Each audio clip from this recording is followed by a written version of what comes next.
Hello, my friend. Welcome to your sleep story.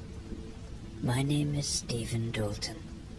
I'm an Irish storyteller, and it's my great privilege to be the voice that you listen to as you go to sleep tonight. Tonight, we will meet a woman. We won't know much about her at first. She'll just be sitting in a cozy cabin on a stormy night. But as the night unfolds, she will find an old journal. A journal that lets us into her world of days and years gone by. And as she reads from this journal, there will be simple reflection and moments of empathy for you as the listener as you go to sleep. But first, let's do the relaxation session, which will take a few minutes before tonight's sleep story.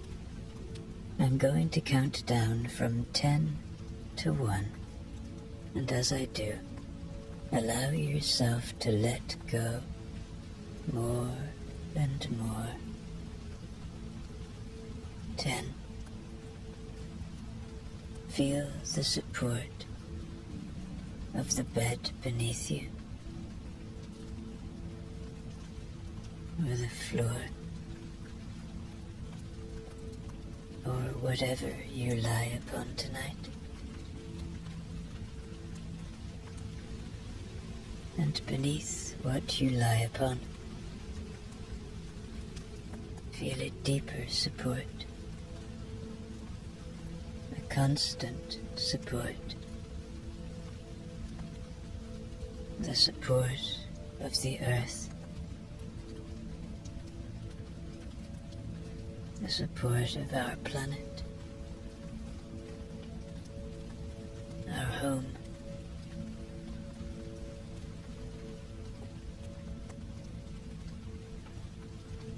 And as you become aware of that support, see if you can sink into this moment a little more now.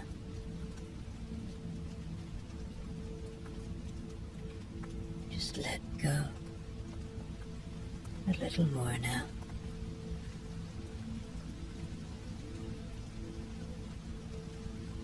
Nine.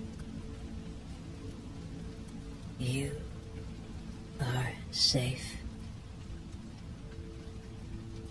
Allow my voice to be an anchor of safety tonight, to be a friend, to be a gentle guide that only ever brings you to safe places, to warm and cozy places, to places that enable and support your sleep. Trust that my voice is a friend tonight.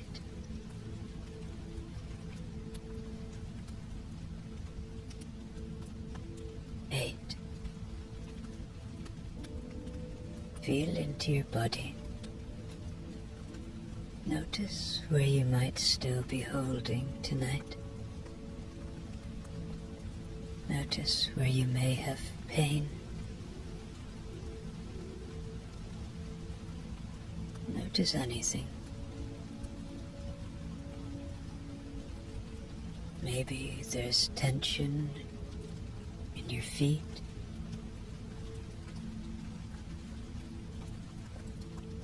or in your lower legs,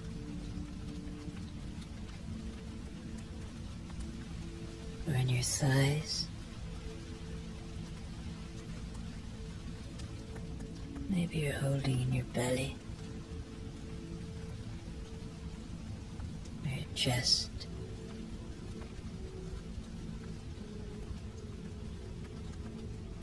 or your arms, hands,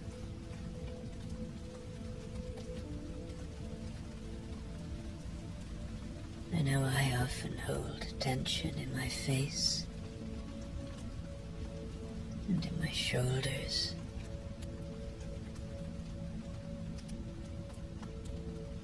Just to see if you can soften a little now.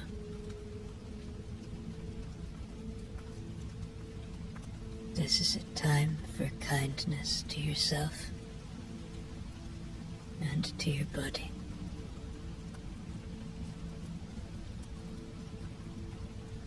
Seven.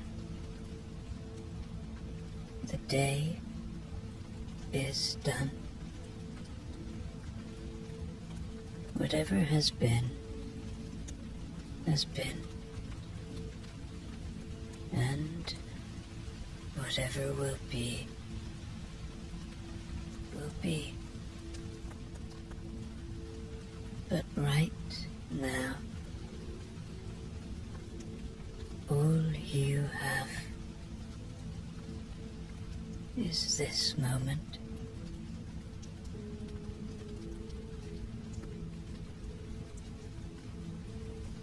Your thoughts can't change what has gone before.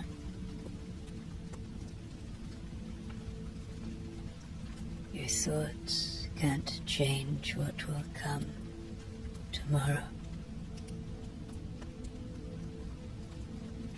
Your brain needs rest now.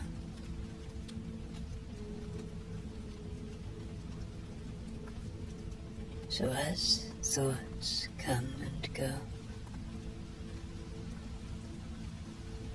don't fight them,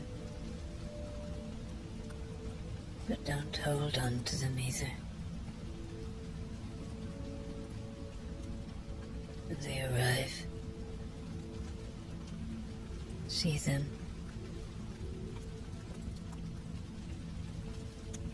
and then watch them float away like leaves on a moonlit river, or clouds passing through a starlit sky.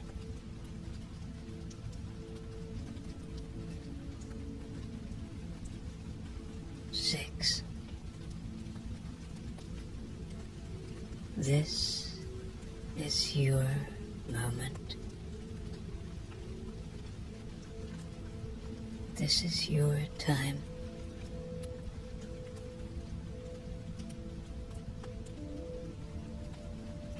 You have earned this moment of kindness to yourself.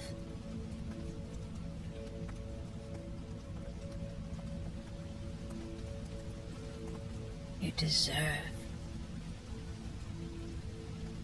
to have peace in your life. We all do.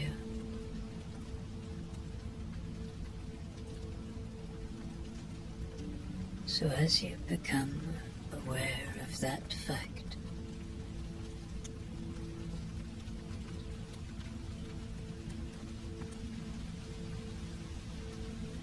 as you understand that we all deserve peace,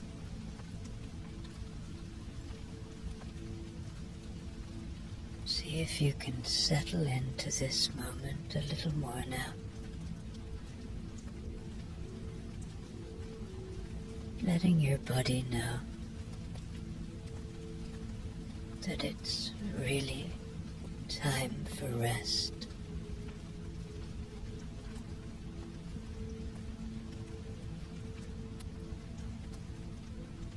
Five. Peace lives within you.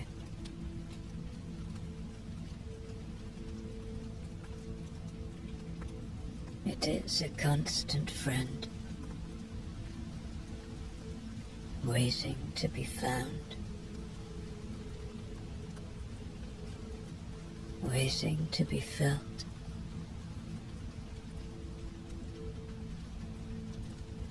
Where does it live within you?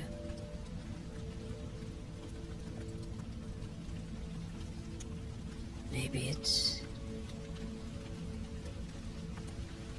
in your chest, or in your head, or in your heart. Just know that it's always there.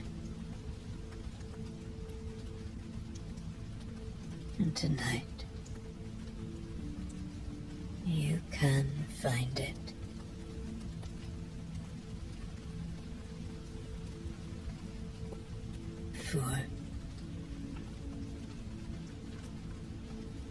Perhaps allow a little gratitude now.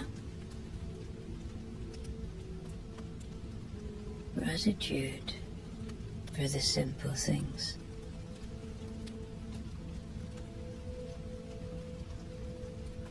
The breath in your body.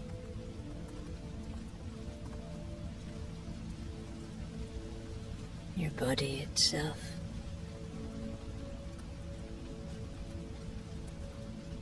The beauty of this world that you can find when you look for it.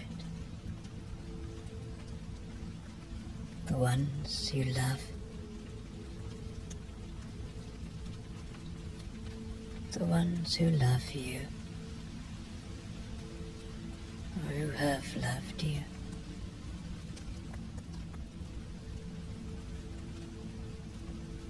Gratitude for the shelter you have tonight. Whatever it may be.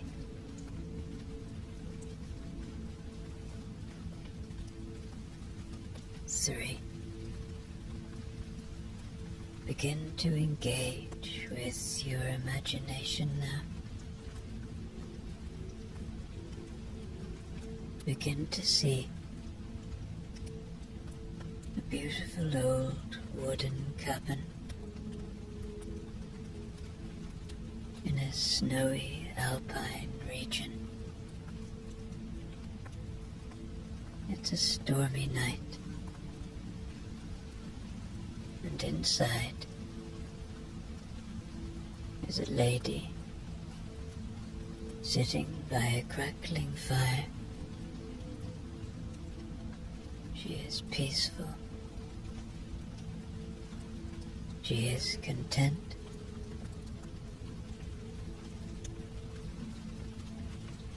And she picks up a journal.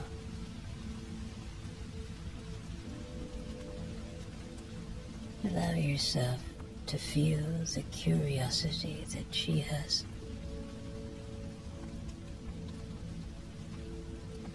Allow yourself to embrace this moment, far away from all that you know.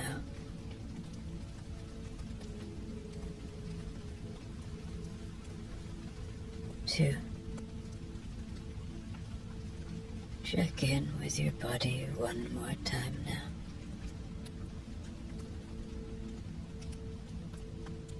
Really let go now. There's no need for any more holding on.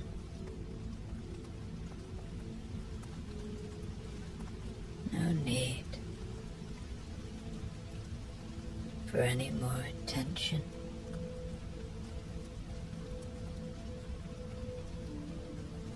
Your body has worked hard for you today. It's time to give it rest.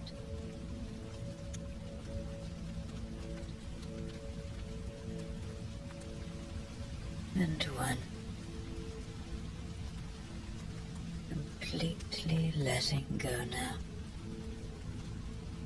As I tell you, tonight's sleep story. The cabin sat a little apart from everything else, tucked into the slope of the mountains, as if it had been placed there and then quietly forgotten. Its walls were dark with age, the wood marked by decades of weather, hands, and seasons. Outside, the alpine night was restless. Wind moved through the trees with purpose. The rain struck the roof in steady bursts, sometimes light, sometimes insistent, as though testing the strength of the place.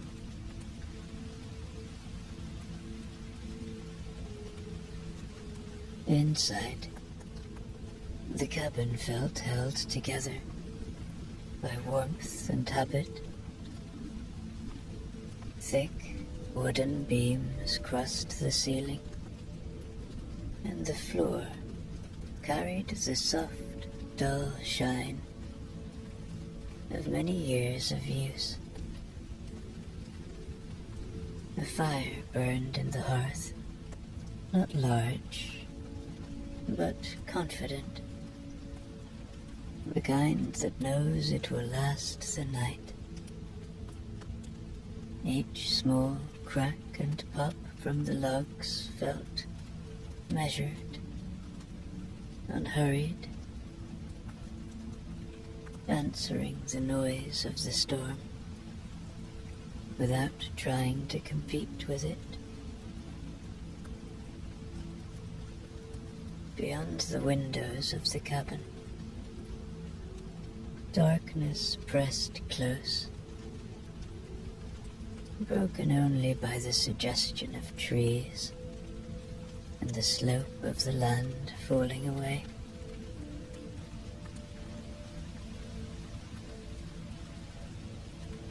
The woman sat in a low chair near the fire, her feet tucked beneath her, a blanket resting loosely across her legs.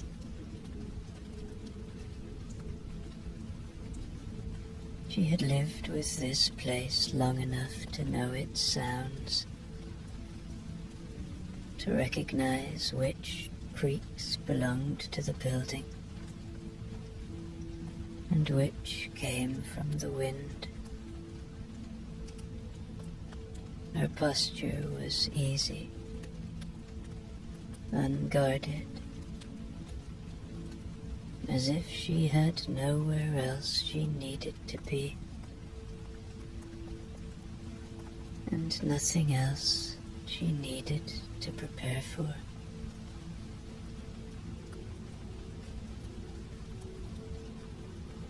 On the small table beside her was a journal, its cover worn smooth at the edges. She reached for it without ceremony, lifting it with both hands, feeling its familiar weight.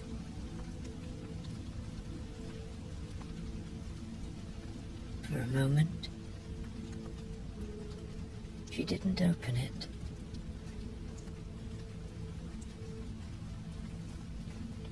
She simply held it there, listening to the fire, the rain, and the cabin settling into the night. Then she opened the journal carefully, the spine giving a small, familiar resistance. The pages were thinner than she remembered, slightly yellowed, carrying the faint smell of paper that had been handled many times and then left alone for years. Near the top of one page was a date, written neatly, with the confidence of someone who believed the day deserved to be recorded.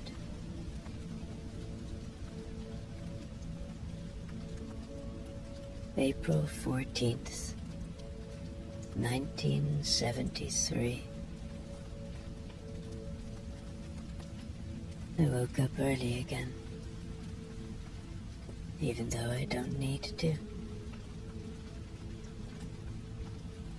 The noise comes in through the window before my alarm has a chance. Cars, voices, someone shouting to someone else across the street. I still can't believe this is where I live now. I lay there for a while, just listening, staring at the ceiling, thinking, this is New York, and I am here, and today is mine to use however I want.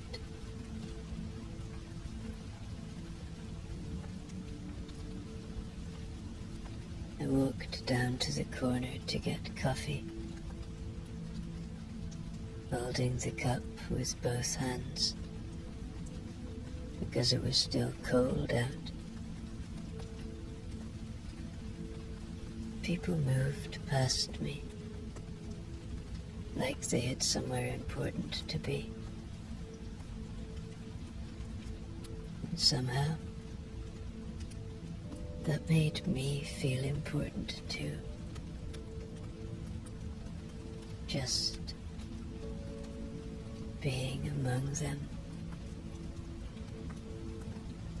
A man was selling newspapers and humming to himself. A woman in a long coat was arguing cheerfully with the shop owner about the price of oranges. Everything felt busy, but not rushed, like the city was awake and stretching.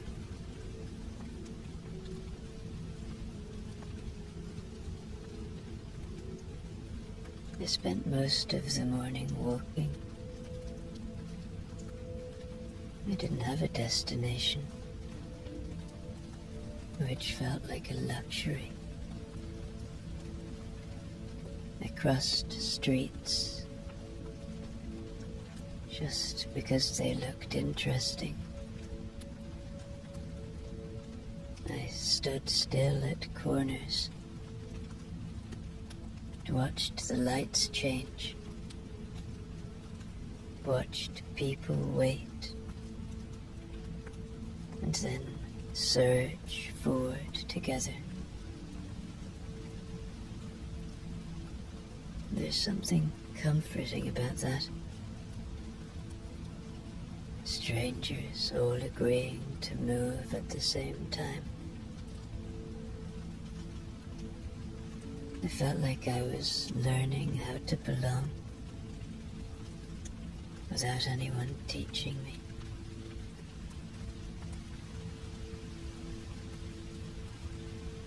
In the afternoon, I went into a bookstore and stayed far longer than I meant to. shelves were tall and close together, and the floor creaked when anyone walked by. I picked up books I couldn't afford and read the first few pages anyway. No one bothered me. I liked that. I liked being left alone in a place full of words and quiet thoughts,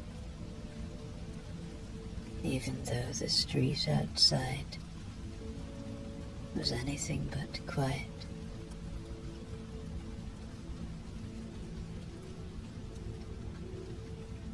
Later, I took the subway for no reason other than to see where it would take me. Underground, everything felt different. The sound of the train coming was loud and sudden, and then gone again. People sat with their arms folded, their eyes distant, as if each of them was carrying a private world that stayed intact, no matter where the train went.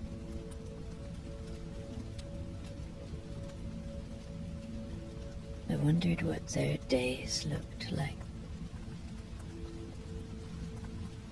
I wondered if they ever felt as amazed as I did, or if this all felt ordinary to them now.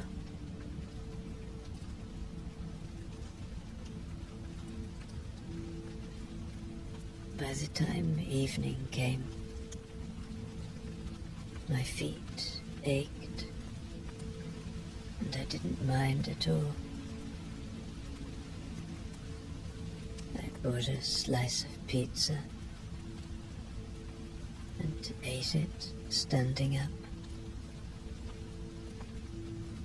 watching the street through the window. The sky had darkened, but the city didn't slow down.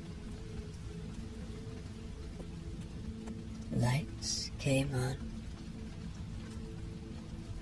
one by one. Offices, apartments, signs buzzing softly. It felt like being inside something alive, something much bigger than me. And somehow, that didn't make me feel small.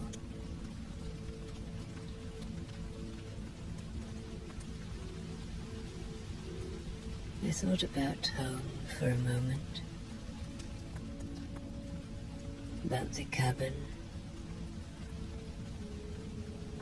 about my parents,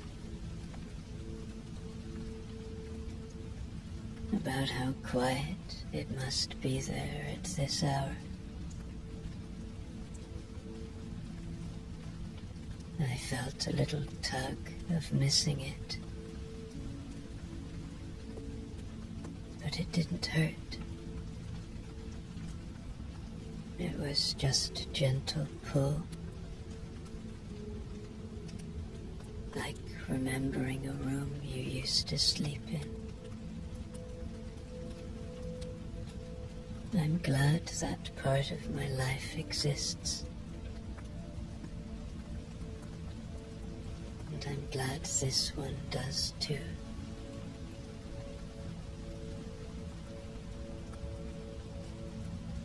It feels like I've stepped into my own future, even if I don't know what it looks like yet.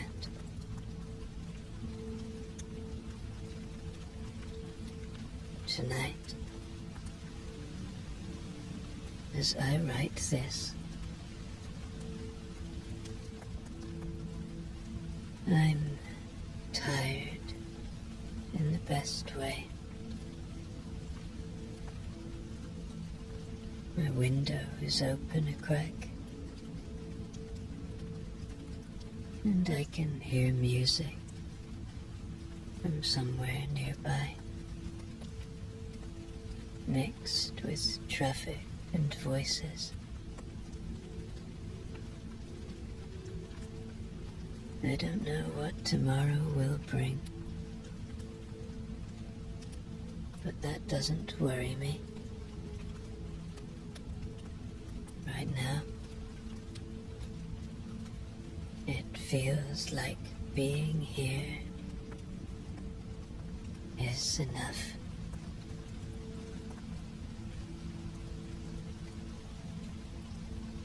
She turns the page again, finding another entry written with the same steady care. The date sat at the top, underlined once. May 6th, 1973.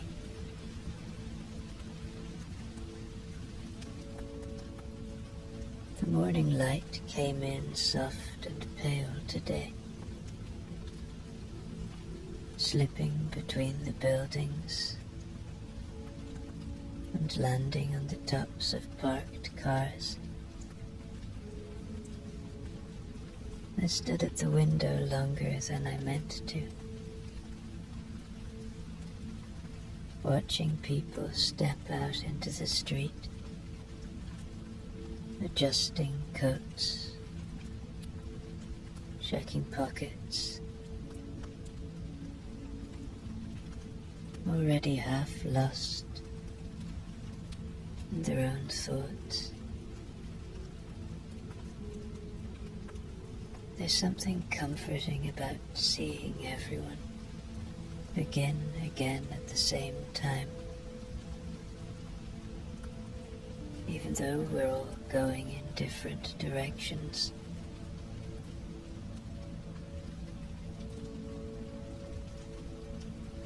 I walked most of the day, past shop windows where dresses hung perfectly still, past cafes where the doors were propped open and voices drifted out. At one corner, an older man was painting a sign by hand, dipping his brush carefully, wiping it on a rag each time. I stopped to watch, and he nodded once without smiling, like this was just part of the city's daily business. I liked that no one rushed him.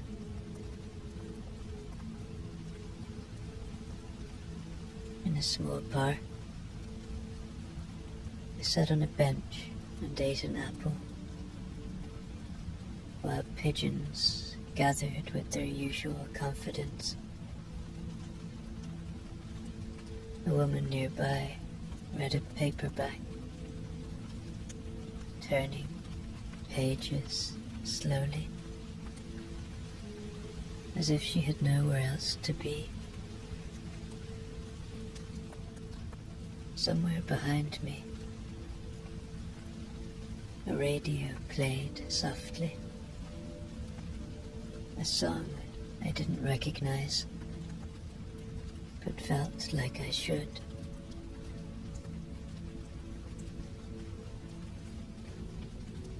The air was warm enough that I forgot my coat was still folded across my arm.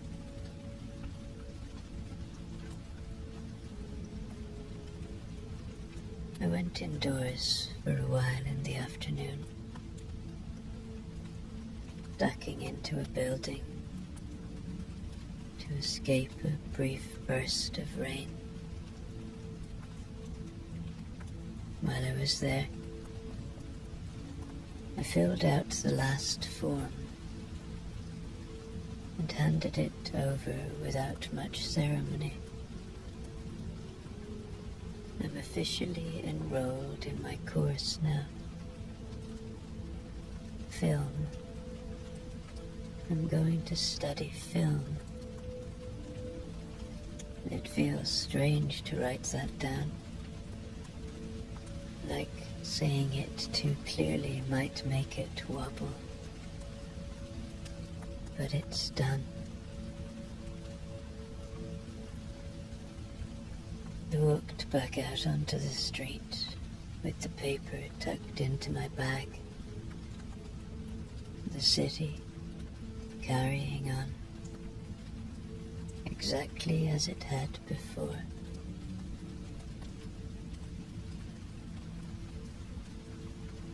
Later, on the subway home, I watched my reflection move in the darkened window between stations. The train rocked gently, and everyone swayed together without thinking about it.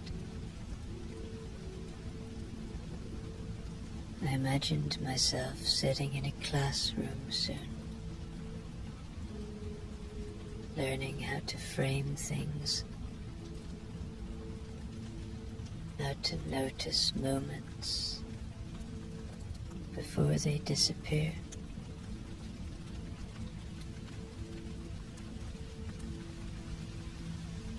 The idea slipped into my thoughts easily, like it had been waiting for the right place to land.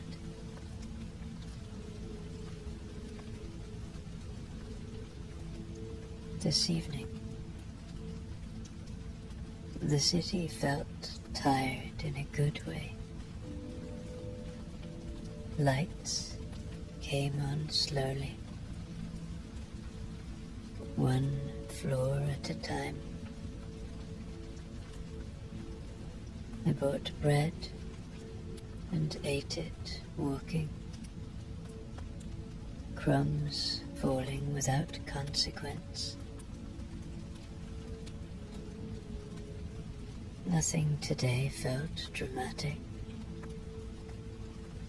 and that's worth noting. Things are happening quietly underneath the days. I think that's how I want it to be.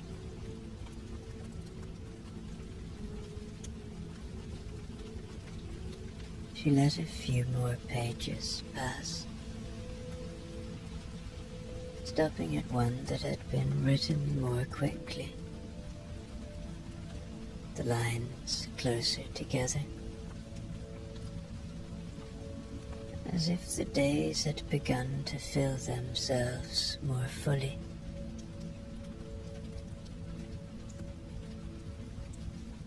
September 18th, 1973. The city looks different now that I'm paying closer attention to it. Or maybe it's always looked like this, and I've just learned how to see it. Mornings begin with the walk to class. The pavement still damp in places. The air carrying that mix of yesterday and something new. Students gather outside the building, talking over one another, holding notebooks and cups of coffee like small anchors. Today we were sent out with our cameras again. No instructions beyond noticing. I was paired with someone from my class, a quiet man with thoughtful eyes and a habit of adjusting his lens even when there was nothing in front of him yet. We didn't talk much at first. We walked side by side, letting the city decide our route for us.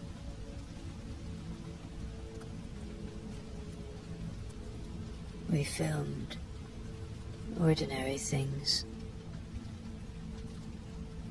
A woman waiting at a bus stop,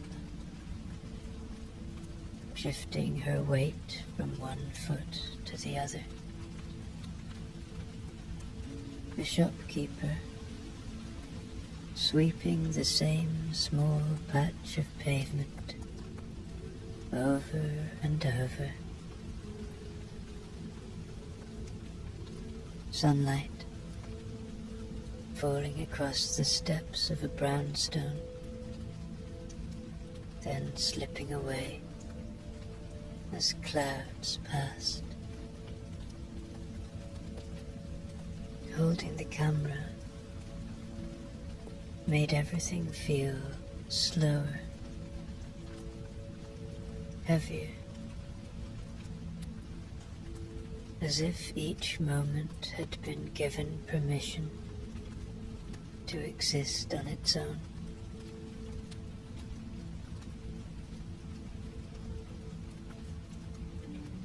In the afternoon, we went into a gallery as part of the assignment. The rooms were quiet, the walls pale, the footsteps careful. I stood in front of one painting longer than I needed to, watching how people approached it and then moved on. I felt something settle in me there, a calm certainty that this was the right place to be, that this way of looking at things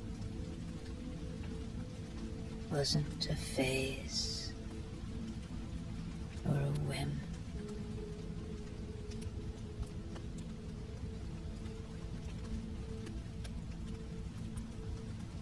The walk back,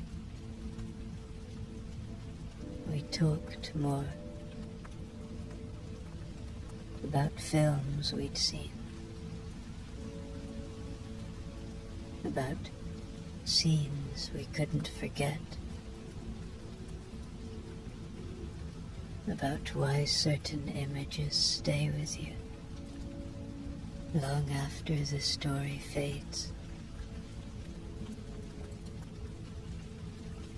The conversation felt easy, unforced,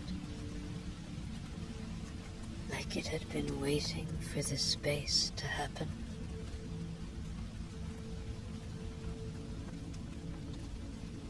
When we parted ways at the station, I noticed the absence of the camera in my hands. more than I expected. Tonight, as I write this, my head feels full in a quiet way, not crowded, just awake.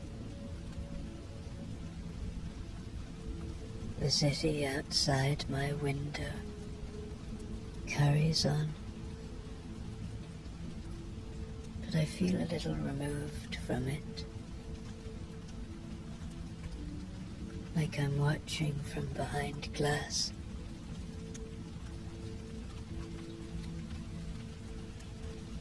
I think something important has begun, though I couldn't say exactly what it is yet.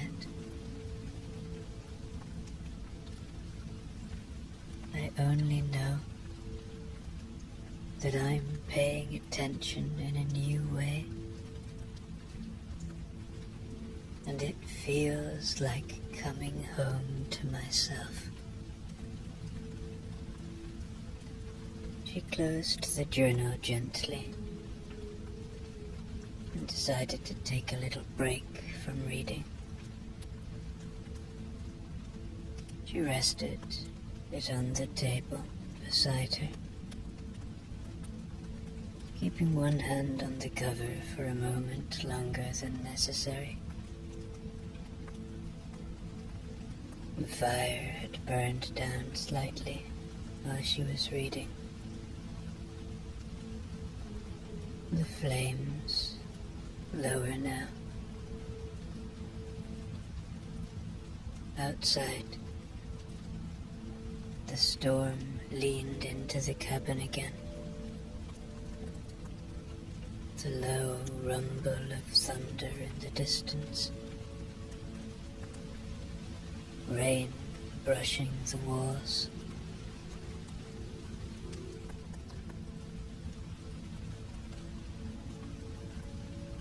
She stood and crossed the room, taking a log from the small stack by the hearth. When she placed it onto the fire, it caught slowly. First a thin line of flame, then a deeper glow as it settled into place.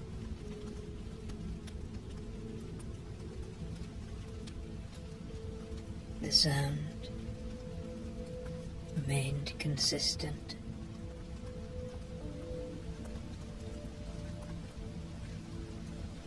She watched until she was sure it would hold, then stepped back.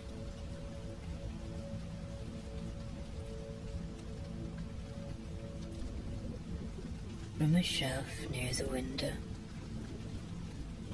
she took down 2 candles and lit them, one after the other. Their light was small but enough, warming the corners of the room. The fire didn't quite reach. She set them carefully, moving with the ease of someone who has done these things many times before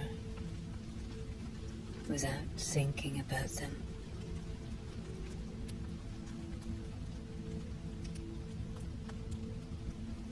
In the kitchen nook, she filled the kettle and set it on to heat. The familiar sounds followed. The quiet beginning. The gradual rise. While she waited, she looked out through the window. rain streaked the glass, blurring the dark shapes of the mountains beyond.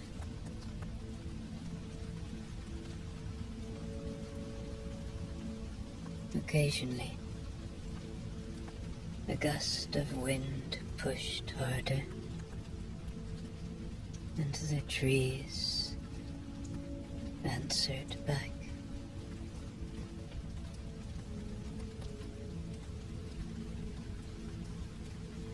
She poured the hot water, carried the cup back to her chair, and sat down again. The cabin felt full now. Of firelight, sound and warmth. She wrapped her hands around the mug and listened, letting the storm continue without her. And then she picked up her journal again and began to read. October 3rd, 1975. We're away from the city for a few days, and I didn't realize how much I needed this until we got here.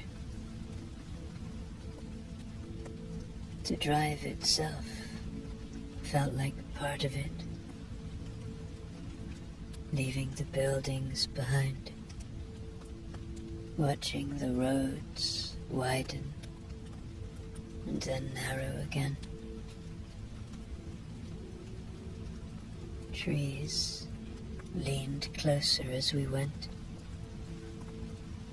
their leaves already turning, falling in small groups along the edges of the road. Everything slowed without asking permission. We're staying in a modest place. Nothing fancy, but the windows look out onto hills and long stretches of quiet. In the mornings, the air feels sharper, cleaner somehow.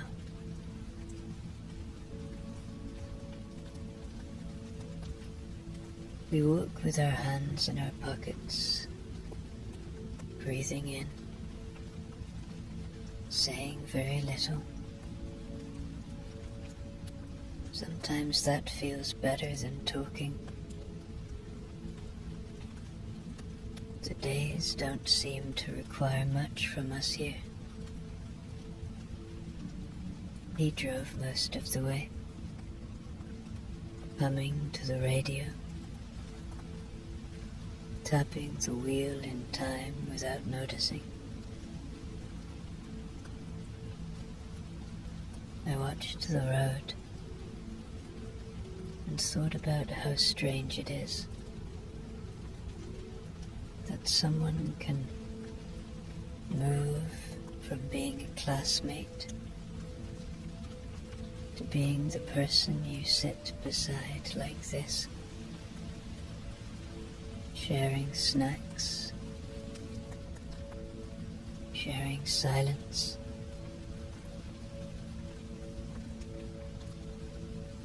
It didn't happen all at once. It just became true, slowly. And now it feels settled.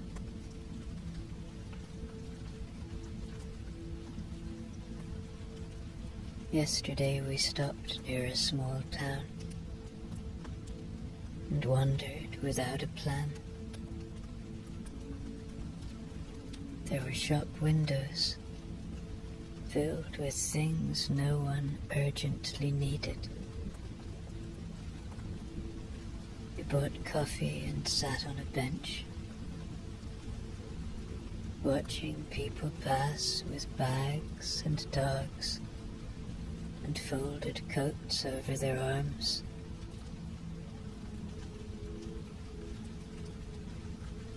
He took out the camera at one point and filmed a few moments. Nothing special, just light moving through trees and the way the street curved away.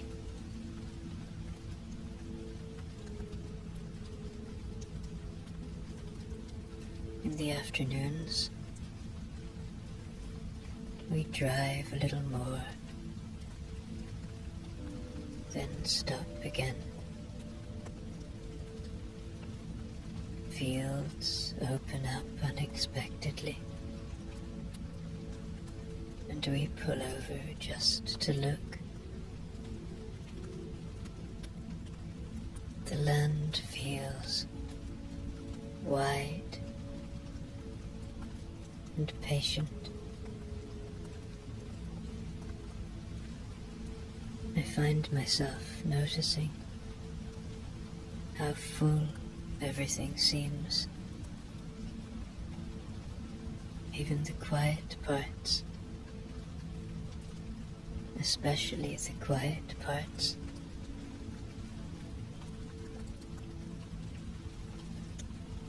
At night, we eat simply and sit close together, reading or talking about nothing important.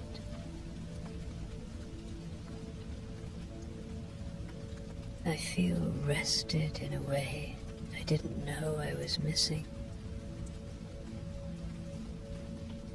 Being away from the city hasn't made me miss it less, but it's made me appreciate the shape of my life more clearly.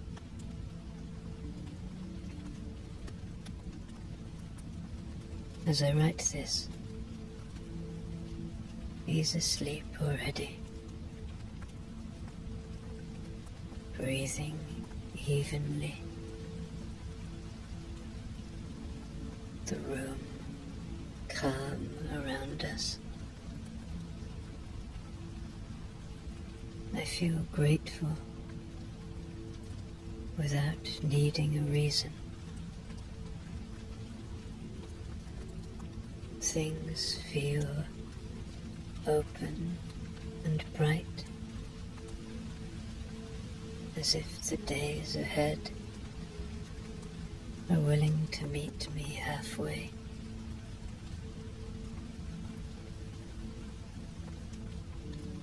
I don't need to hold on to this feeling. Just noticing it seems enough.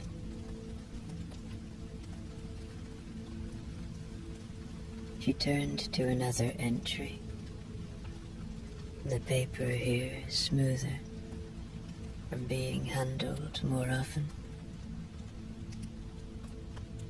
May 12th, 1979. The morning opened gently, warm already.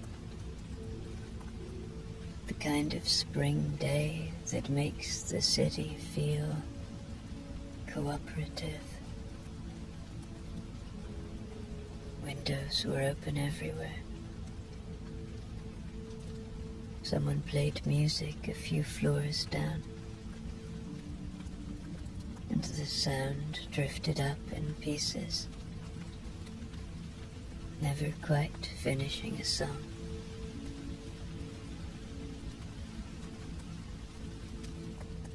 I walked to the set early, coffee in hand, enjoying the simple fact of moving through familiar streets with a reason to be there.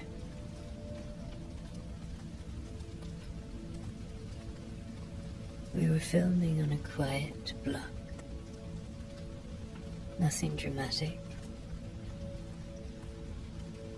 Just people passing, light shifting across brick and pavement. The crew moved calmly, setting up without fuss. I stood back for a moment and watched it all come together. The camera finding its place, someone adjusting a jacket, someone else checking the sound. It felt ordinary in the best way, like work that had grown naturally out of days spent paying attention.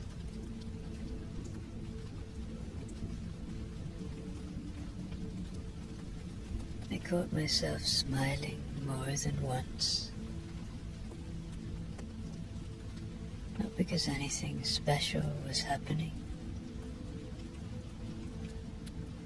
but because everything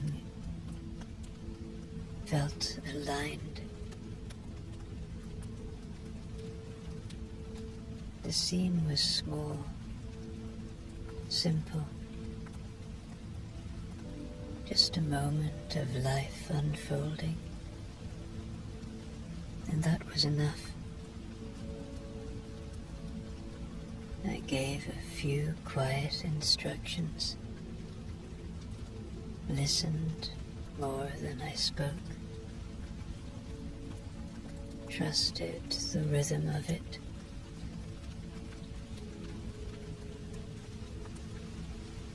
The city seemed to offer what we needed, without effort.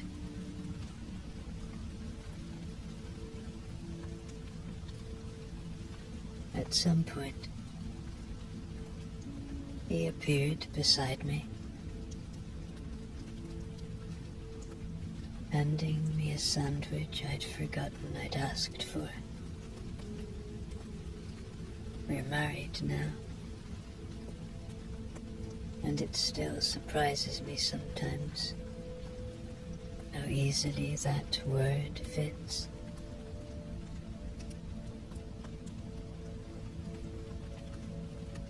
He stayed for a while, watching, making a small joke under his breath that made me laugh at exactly the wrong moment.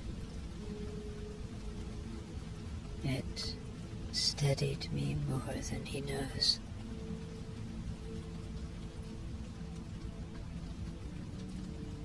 As the afternoon light softened, we wrapped up without ceremony. I walked home,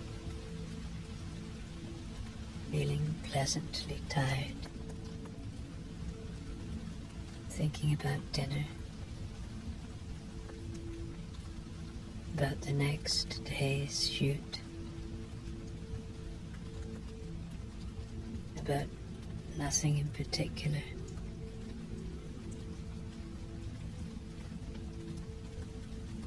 New York carried on around me, just as it always has. tonight.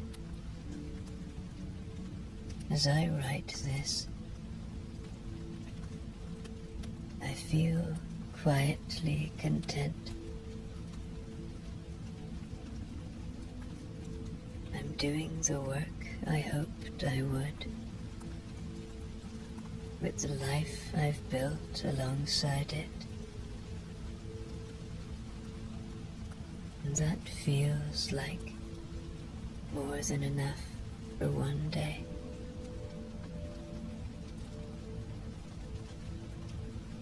She turned several pages at once this time.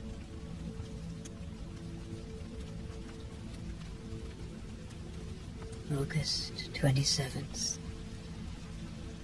1989. The house is quiet in that rare way it only gets before a journey. The children are asleep, their doors pulled almost closed. The morning light is just beginning to reach the tops of the trees outside. Living here still feels like a gift I didn't know to ask for. Being close to my parents' cabin, surrounded by land that breathes more slowly than the city ever did.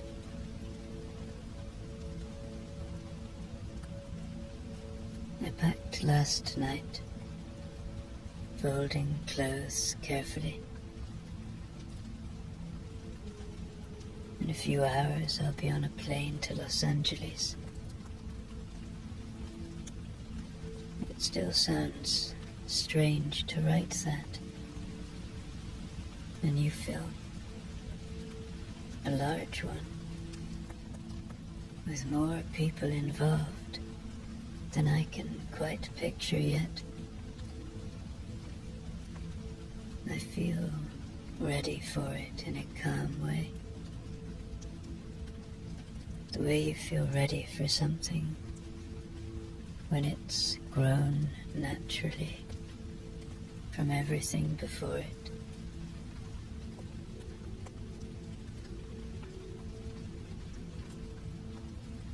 He made coffee this morning without turning on many lights, moving around the kitchen quietly so he wouldn't wake the kids. We stood together for a moment by the window, mugs in our hands, watching the day come in. I caught my reflection beside his and felt a deep, steady warmth. Loving him has become something simple and constant, like breathing. It's not something I think about often, because it's always there.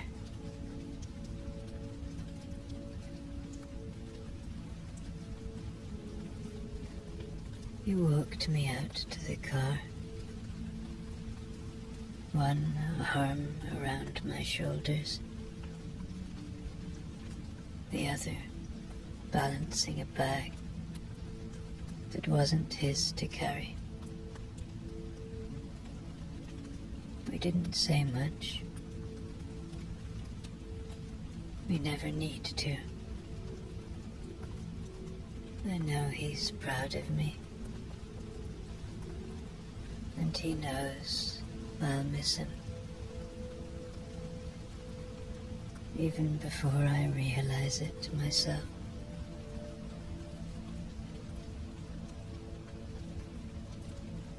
That understanding sits between us easily, without needing to be spoken.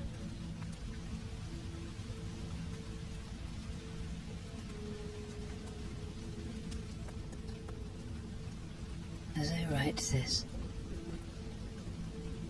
waiting to leave, I feel full rather than pulled in different directions. This life, the children, the quiet land, the work that still asks things of me, fits together better than I once imagined it could.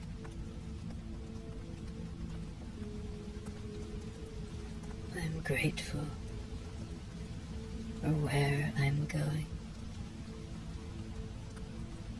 but even more grateful for what I'm leaving behind, knowing it will be here when I return.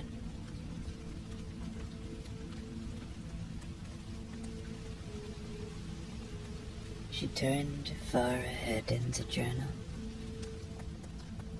to a place where the pages were less yellowed, more recent. June 11th, 2004. I woke early, as I do now, not because I have to, but because the light finds its way in.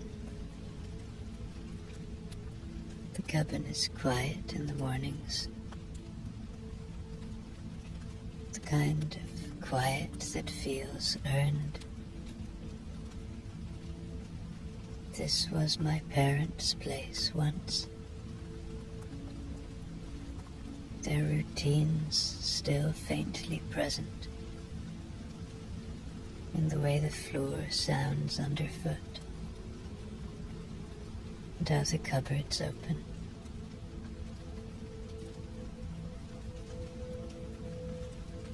Living here with him feels like a continuation rather than a change,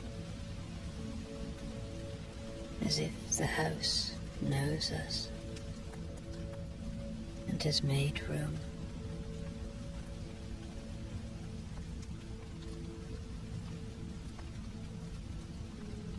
I took my coffee out onto the balcony and sat down without any rush. The air was cool enough to notice, warm enough to enjoy. I closed my eyes for a while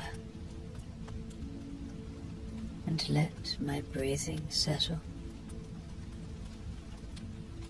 listening to the sounds that belong to this place. Birds beginning their work, the distant movement of wind through trees, the cabin holding steady behind me.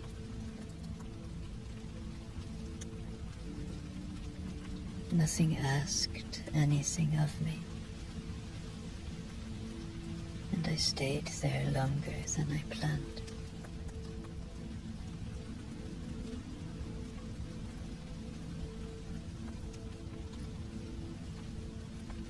The rest of the morning passed easily. I moved through the house, tidying small things that didn't truly need tidying,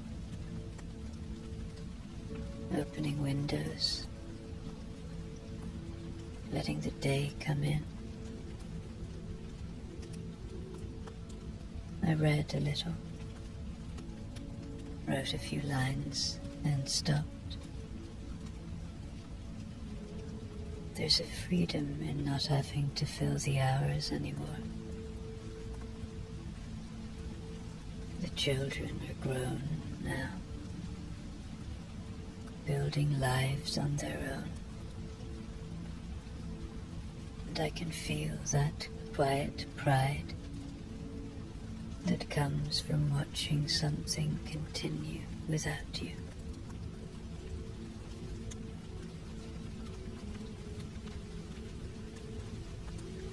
In the afternoon, we walked together along the path behind the cabin. We didn't go far. We never do. We talked about simple things. What to cook later. A memory that surfaced without warning. Someone we should write to.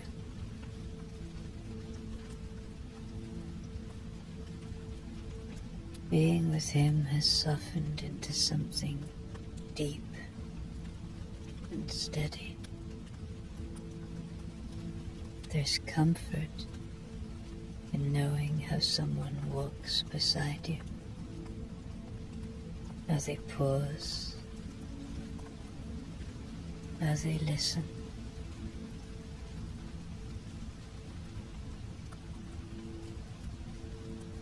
As evening came, we sat inside with the windows open, light fading slowly from the room.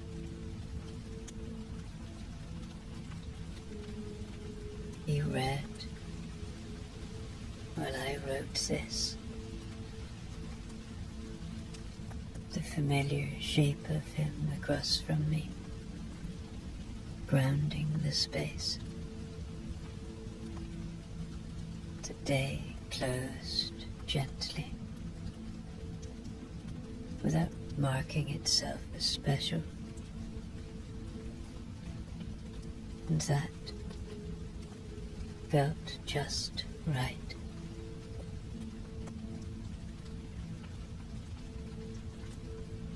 This life is quieter than the ones I imagined, but it fits me now. I feel at home in it, and in myself.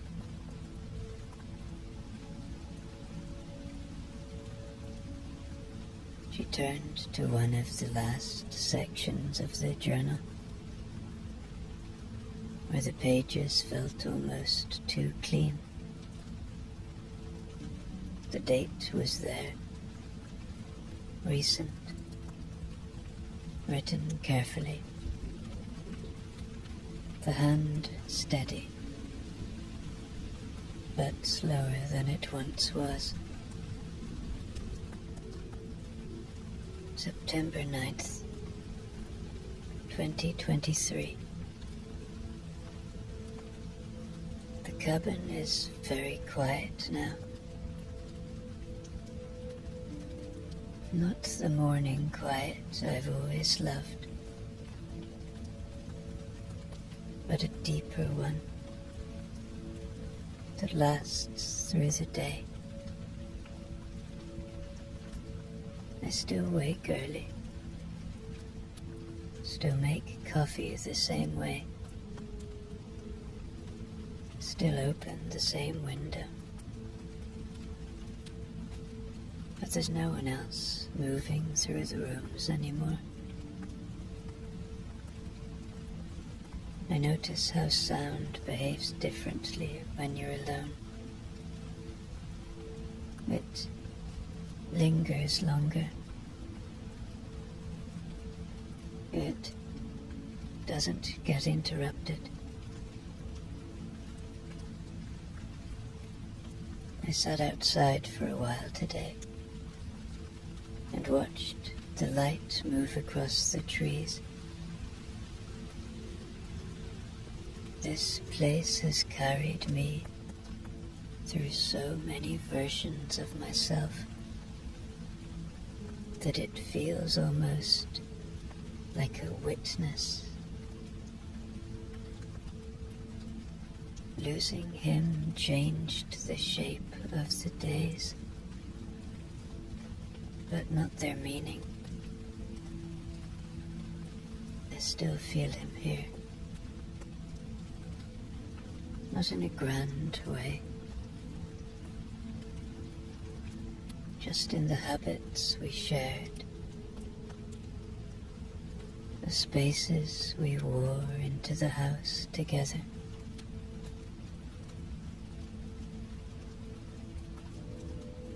Sometimes my mind drifts back to the city, New York especially. The noise, the movement, the feeling of stepping into something unknown with a notebook in my bag and no real plan.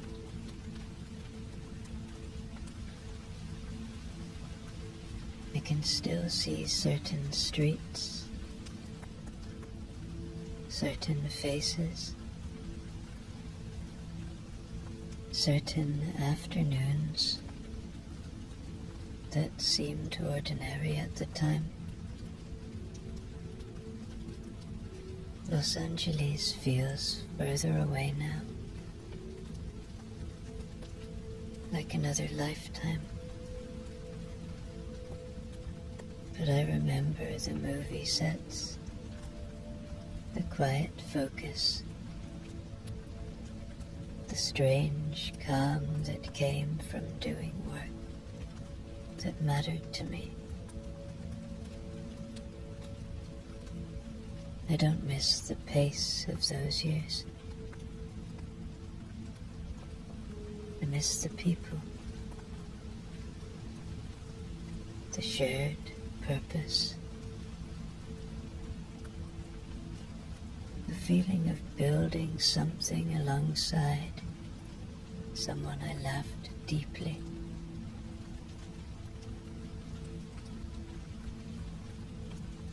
My career feels complete when I think of it now. It carried me where I needed to go, and then it let me come back.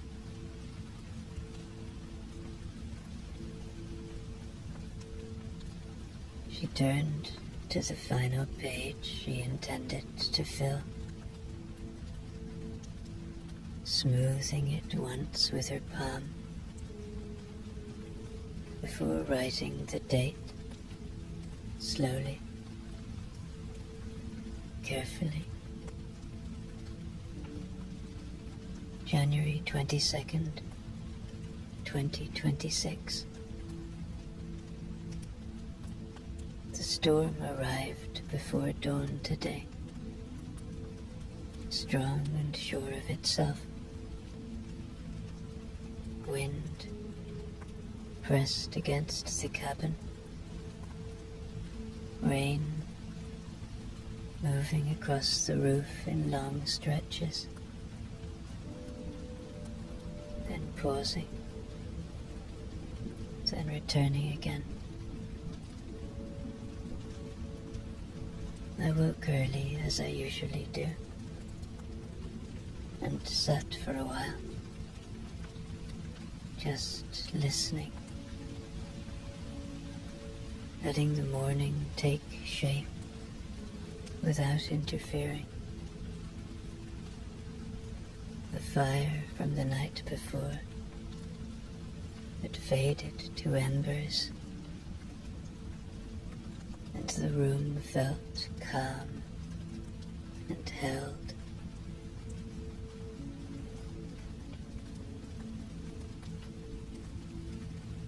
One of the kids came to see me this afternoon.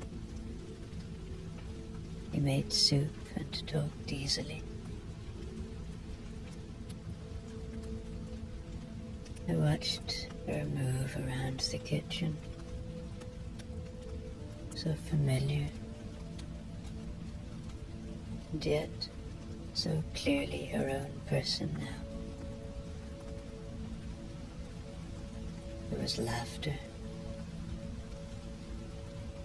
and also a comfortable silence that didn't need explaining. When she left, the house returned to its quiet, but it didn't feel empty. It felt complete.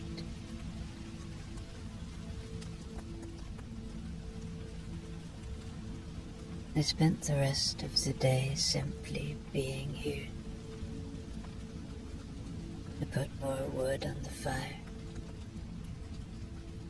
I made tea. I stood by the window and watched the storm do what storms do, without assigning meaning to it. The mountains disappeared and returned again behind the rain. Time moved gently, without asking me to keep up.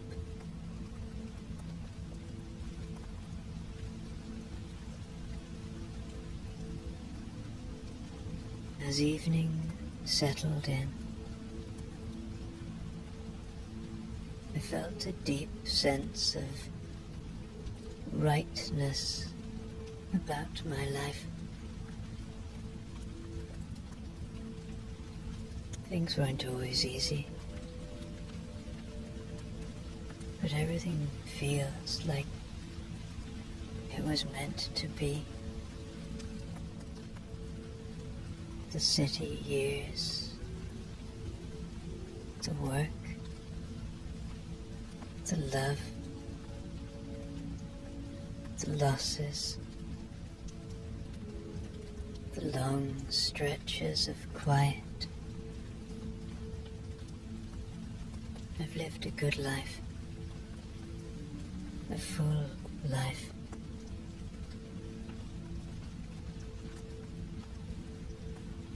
And tonight, I'll close this journal soon, knowing that I don't have to add anything more. I am here. The fire is steady. The storm continues outside. And that is enough. She closed the journal and set it back on the table. The fire crackled softly. The storm moved on through the night, and the cabin rested just as it always had.